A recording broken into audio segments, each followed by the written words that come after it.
Get to know Japanese manners. I lived in Japan for a couple of years and I started to get familiar with some of the common rules that are not acceptable to use in front of Japanese.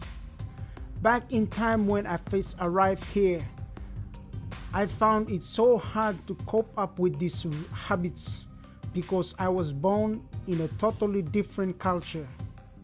And it took 4 years until I get familiar a little bit with their habits. So I would recommend you, any foreigners should read through these rules before visiting Japan. Number 1 rule: do not make a phone call on the train. Do not make a call or answer any incoming call on your phone on the train in Japan. Remember to turn off, or rather set your phone onto a manner mode until you get off the train. It is okay to reply incoming texts on the cell phone or use internet on your smartphone in the train, but not to answer any incoming call or make a phone call. It is acceptable to read a newspaper on the train during a ride. I saw lots of people who are reading books or newspapers on the train many times. Trust me that you will not see any Japanese who makes a phone call or answer any incoming call on the train, as I have remembered every train I ride on were damn quiet as hell. Number 2 rule: how to sit. Mostly for ladies, it is considered polite to sit with knees close together and legs straight.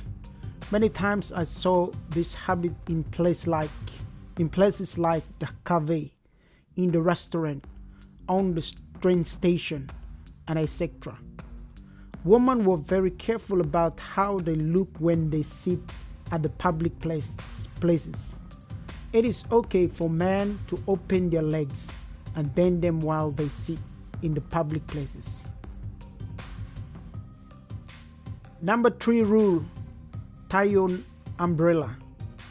Close and tie your umbrella with a strap so it won't bother others. I always saw this habit many times on the street, in the train, in the supermarket, and everywhere in this town. I don't know what is the meaning of this habit so that I could talk more details about it, but I just wanted to write what I have shown here. No one could tell me that everyone in Japan must tie their umbrella when they go out in the city anywhere, but I just watched them and learned from what they did every times. I put a link under this video. If you want to visit my blog, then you can go down and click.